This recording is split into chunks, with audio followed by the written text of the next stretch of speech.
Welcome to the Inside Scoop Live podcast, where indie authors get personal about their books, their writing, and their passions. I'm your host, Sherry Hoyt. Join me for some lively conversations with debut indie authors and seasoned veterans alike. It's a great place to find your next amazing read or even get inspired. So sit back and enjoy the show and let me know what you think.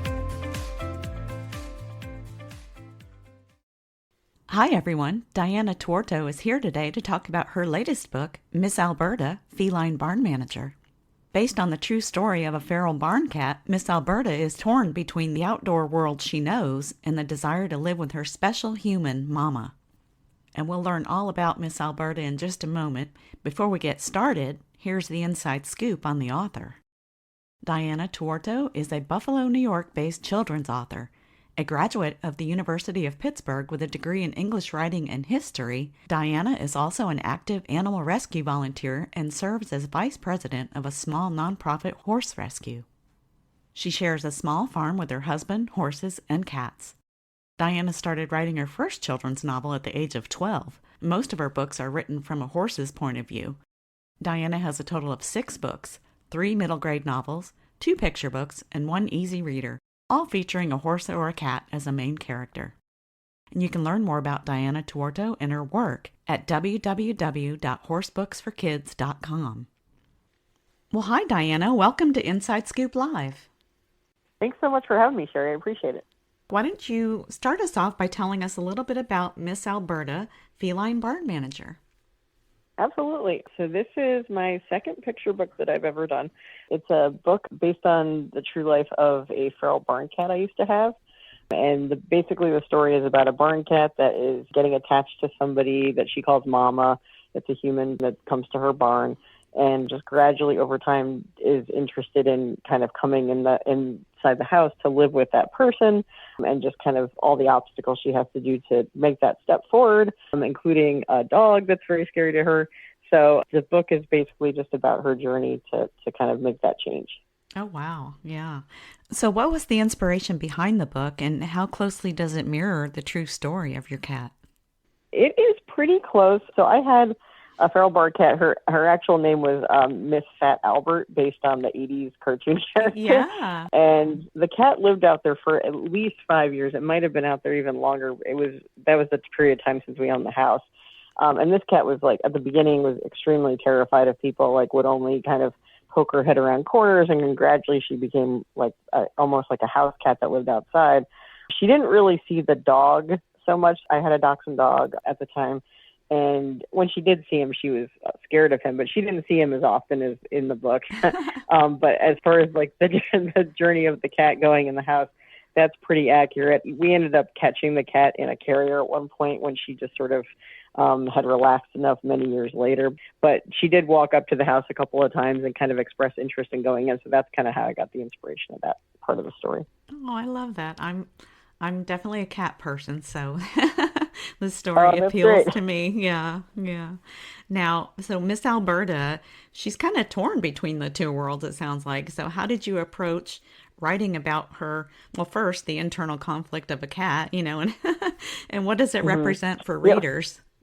I wanted to convey that new experiences or places can be scary, but if you overcome your fear of those things, good things can happen. So that was kind of one of the lessons I wanted to convey in the book. And with cats, it's interesting because you don't really know what they're thinking, but I know with her, she was very fear-based. So that was something I kind of wanted to convey in the book as well. Yeah. I love the use of animals I feel like kids can relate to animals. So I don't know, easier, but I think so too. Yeah. So it's always a fun story. I definitely could when I was a kid. Yeah, absolutely. I know what my cat's thinking all the time, and I wish I didn't, You know how that can be, right? Oh, yeah.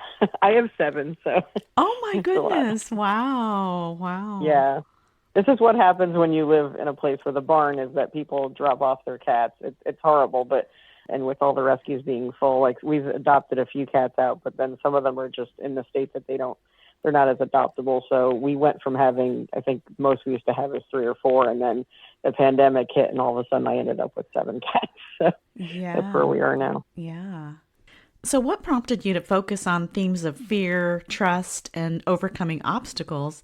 And how are these issues particularly relevant for your intended audience of 4 to 8 year olds? So I think with my cat, she was, like I said, very fear-based. She was feral, so she was afraid of humans at first.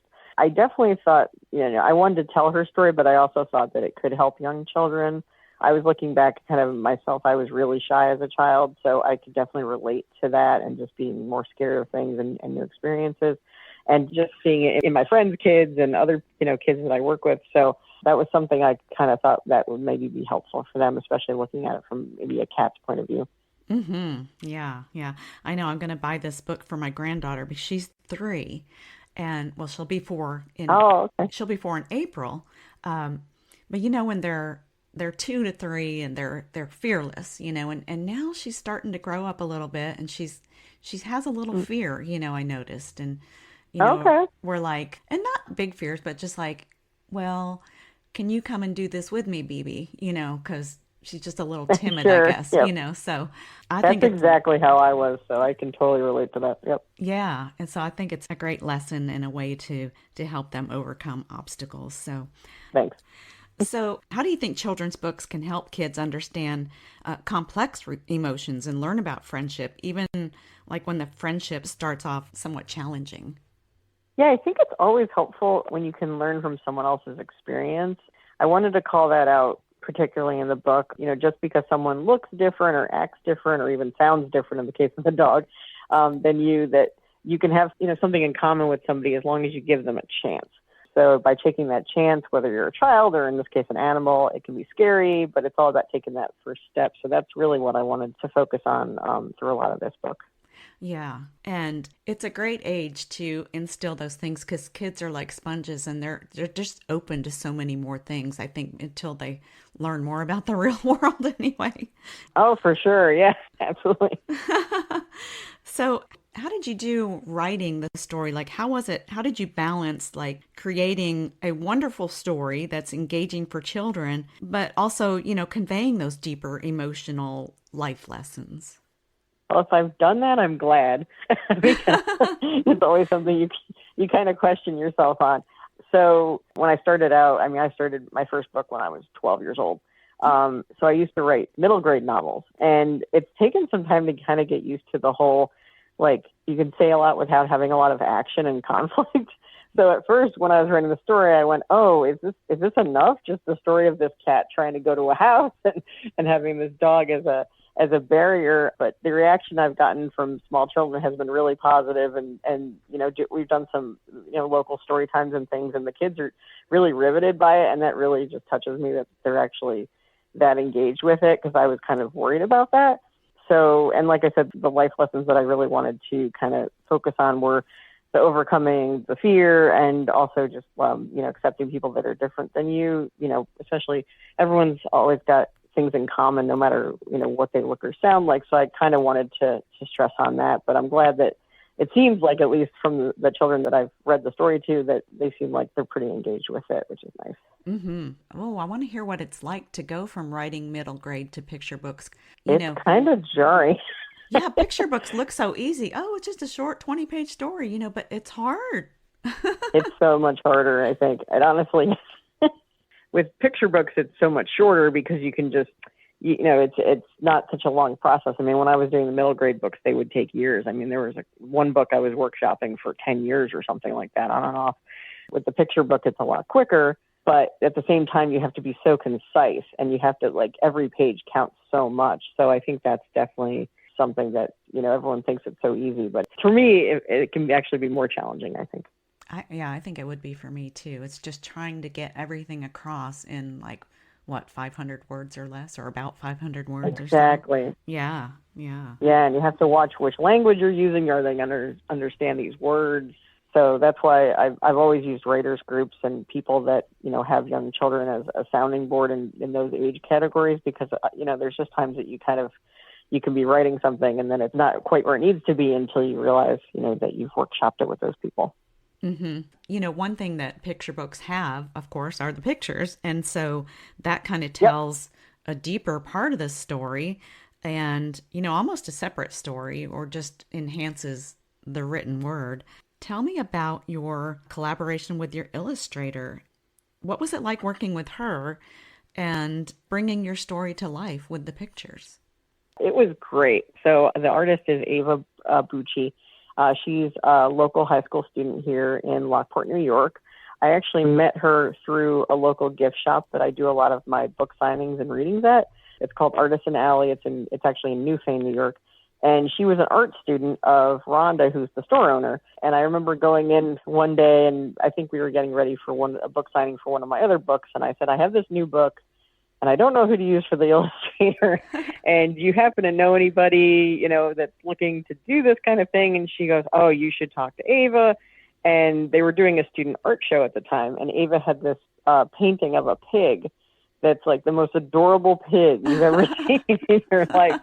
And I went, oh my God, I would love to work with her. So I reached out to her, and we were collaborating I think it took, because she actually did full paintings for the entire book, it took about a year. Oh, wow. For the whole process.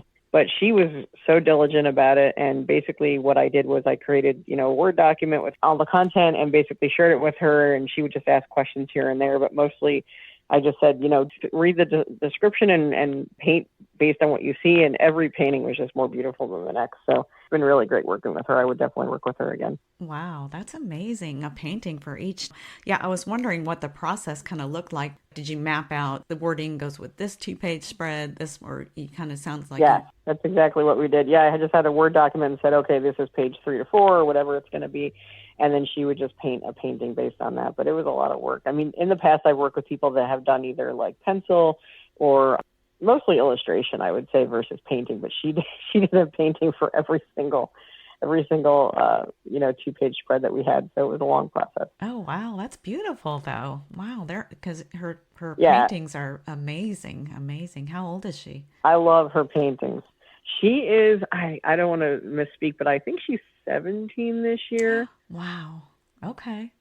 Yeah, she might be I think she's 17, pretty sure. Because I think when I met her, she was 15 or 16. So yeah, she's still a high school student. She has a lot of amazing talent. She does robotics. She also does crochet work that's like beautiful. So she's got a lot of artistic talents and things that she's into. What a great collaboration it sounds like, for sure. It was great. Yeah, I definitely would work with her. Yeah. Now, you work with horses. You're involved in horse rescue. How has that involvement and your other experiences with animals shaped the characters and themes in your book?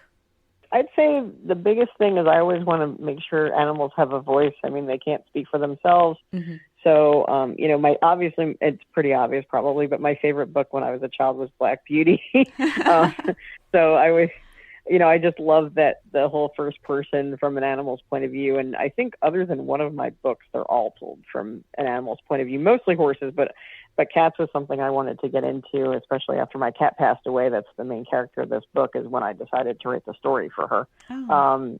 So, a lot of my stuff, like I've done a lot with like TNR, so trap, neuter, release for feral cats. So that kind of plays into this book too, because I wanted to make sure I told the story of a cat that wanted to move into the house, but also stress the fact that not all cats necessarily want to be a house cat. They might want to remain feral. So that definitely played into when I was writing this particular book. With my other books, I've usually worked in stories that we've had from the different rescues of like, a pony that was neglected, for example, or there was another pony that was a therapeutic riding horse, that kind of thing. So with cats, like I've definitely had a lot of experience just working with feral cats and rescue cats. And in her case, she was kind of a feral cat that just didn't really need to be rescued, but then decided she wanted to move into our house. So that's the story I was telling there. Yeah. Oh, it looks nice and warm in there. Maybe I want to venture in. Right. I know when she moved in, I think it was kind of a shock of, I don't, air conditioning and heat, and, I don't have to hunt for my food all the time. It's funny, once I have several cats that used to be feral, and they're all really funny. It's like if you even open a door, they don't have any interest in going outside. They don't want to stay inside. Yeah. No, I'm good. Thanks. Yeah, exactly. Once they get over that. Yeah. Well, I knew there was a lot more involved in the adoption of the feral cats, and I want to say Oh, yeah. yeah, you've got to have a lot of patience and sometimes it works and sometimes it doesn't. Yeah, we've had numerous feral cats that like just, are truly feral, and we don't try to take those cats in. We usually just bring them to the vet. We get them neutered or spayed, and then they bring them back and they just do their thing. And we just like, in my case, I, feed them outside and that's it. And that's how their lives are. And we just let them do that. The only cats I've ever brought inside are the ones that are truly kind of gentled and becoming friendly. So. Yeah. Given your extensive background in writing children's books, how has the process of creating Miss Alberta, Feline Barn Manager, differed from your previous works?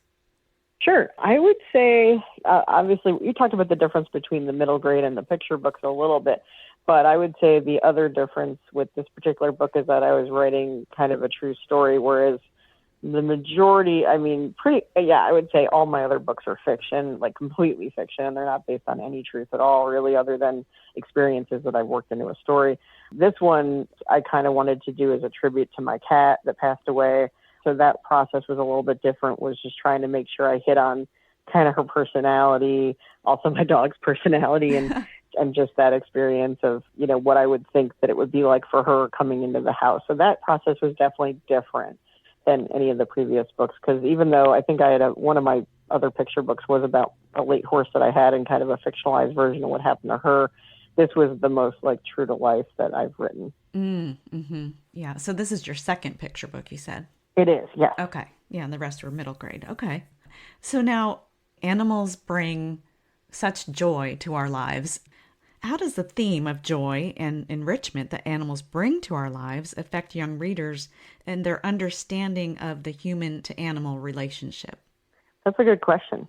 I think like for certain kids, especially, that animals really kind of break down the walls of, here's something that kind of provides you unconditional love. And, usually they're pretty happy, especially if you have a dog, but cats too, though.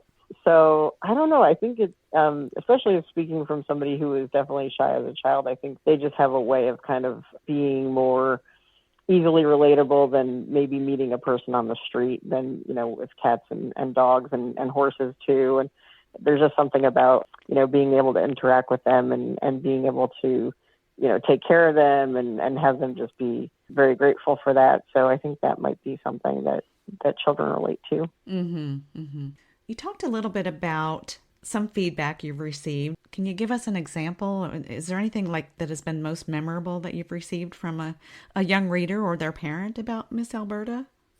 Yes, actually. So a friend of mine, she was one of the first ones that I gave the book to, and apparently her kids are requesting that this book be read to them on, I don't know if it's still happening, but for the first couple of months, it was like a daily basis. She kept telling me that they had to read the book, which I'm like, they've got to be sick of that book. No, they still want it read to them. And I've had a few other people say that they really like the fact that every time they read the book, they get something different out of it, which I thought was really nice because, again, I'm thinking of it from somebody who used to write, much longer pieces. And Yeah. I'm thinking it's just short and you would just read it one time and then you would be done with it. But I've heard that from a few people that they've either read it and then reread it, very frequently, or they've reread it several times since they got the book a few months ago. So that's been really good feedback, is that it's holding up and it's something that you actually want to come back to for kids. That's really great. Yeah, that's exciting. That is the mark of success. Right? Absolutely, absolutely. So, I love the fact that you mentioned that, rereading and getting different messages every time they read that. I love that. What are some of the messages that you hope readers will take away from the story? Definitely the thing about friendship and the fact that you can have friendships with, people, animals, whoever, whatever it happens to be, that are different than you, coming to kind of an understanding of what similarities you might not have on the surface, but that you kind of find within each other. That's a big one. Just not being afraid to take a chance and try something new, because if you're afraid of taking chances and you never do anything new, nothing good is going to happen probably.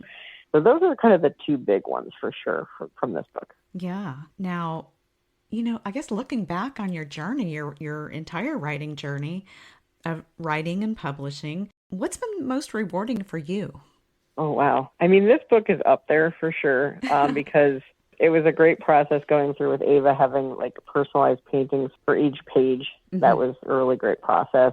I mean, I think going back, I was probably the most excited when my first book got published or self-published, because I had just gone through such a process of, I think I started when I was 12, and then so I actually had a publishing contract on it at one point that I decided actually just to go back to, I was self-publishing other books, and I went, I could actually probably do better just self-publishing this book. So I canceled that contract and then published that one. So I think that was finally got back in print when I was like 29. So after about a 19-year process, that was huge. So having that book in print has always been kind of like my, like it's almost like your first child. But having that book was great, and being able to publish this book for my cat was good. I'm one of those people that every time I write a book, I go, okay, I'm done. This is it. So I did that a couple of years ago. I'm like, okay, I wrote this book for my horse that passed away, and I made a nice story about, for kids dealing with losing a pet or losing a loved one. That was the Angel Horses book I wrote. I'm like, okay, I'm good. I'm done now. And then this other story came into my head, and I went, oh, okay, I guess I'm doing it again. Yeah, I love that. Well, I was going to ask you if you were working on anything next, so maybe we'll just have to wait and see, or do you have some other plans in mind? Yeah, I don't have anything currently. So I have one easy reader book that I wrote in between the middle grade and the picture books.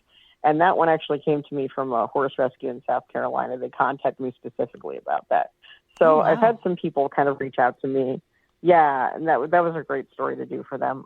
So it's one of those, I'm kind of just taking a little bit of a break, and then I'll just kind of see if either I have an idea or if somebody else has an idea that they kind of pitch to me, and then see where I go from there. But at the moment, I'm not working on anything, just doing a lot of stuff with my normal full-time job and horse rescue, and that's been keeping me busy. So. Yeah, I imagine. I'm full of respect for writers that, also have full-time jobs and commitments like you do. I don't know where you find the time. Yeah, that's why I always say, everyone's like, oh, just write another book. Well, when? When am I supposed to have time for this? Exactly.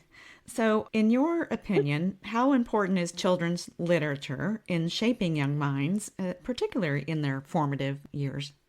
Oh, I think it's very important. When I was a child, that was literally a huge influence on me, was all the different books that I read as a kid. And it's funny, I look back now and I think I still remember the books I read as a child better than anything I read now. So it's just really, really formative, I think, on children, and kind of teaches you life lessons and how to relate to other people and just all those things. So I think it's extremely important. Absolutely. And it opens up the world to, like a toddler has very limited access to the world. So this just kind of opens it up for them. What advice would you give to authors wanting to write a picture book? Do you have any advice based on your journey? Absolutely. I would say, I think writers groups are a great asset. If you can find a writers group that has other picture book authors specifically, if you're looking to do that genre, that's really helpful. When I first joined the writers group many years ago, I was just doing middle grade, and pretty much everybody else was doing picture books. And I had moved out of state since then. So the first thing I did when I was sitting down to write this picture book was send my first draft to all those picture book authors and say, did I do this correctly? Like, does this seem right? And, what do I need to change and things like that? So that would be my first thing, is just, workshop it, and don't be afraid to take other people's feedback. You don't have to change everything based on somebody else's feedback, but you at least you'll notice some themes of, if several people come back to you and say this, and this needs to change, or if you're maybe try this, that's really good. And the other advice I would say is just find a really great illustrator, because the pictures are so important with a picture book. It's great to have great words, but if you don't have an illustrator that understands your story and is willing to kind of shape those illustrations around your story, you don't really have a book. So yeah, it's so important. And I'm in awe of your illustrator too. And that just, thank you for sharing amazing about her. Yeah. Well, is there anything else you wanted to add today? I would just say, for most writers, if they're coming into this new or continuing, just, make sure you don't give up, and make sure the whole old adage of write what you know, even if it's not specific. I've written about places I haven't really been before, but I try to write about themes and experiences that have happened to me in some way. So I think that's a really good, important thing to do, and just sharing your story. And I think by doing that, it's going to relate to a lot of people. So that would be my only other advice that I would add. Yeah, great advice. Well, Diana, I want to thank you so much for coming on the show and sharing your story. It was really interesting to learn more about you and your work, and Miss Alberta, Feline Barn Manager. Thank you. Thank you so much for having me. This was really a great conversation. I really appreciate it. Thank you so much for joining me today for my interview with Diana Tuorto, author of Miss Alberta, Feline Barn Manager. You can learn more about Diana and her work at www.horsebooksforkids.com. And be sure to check out our other interviews at InsideScoopLive.com.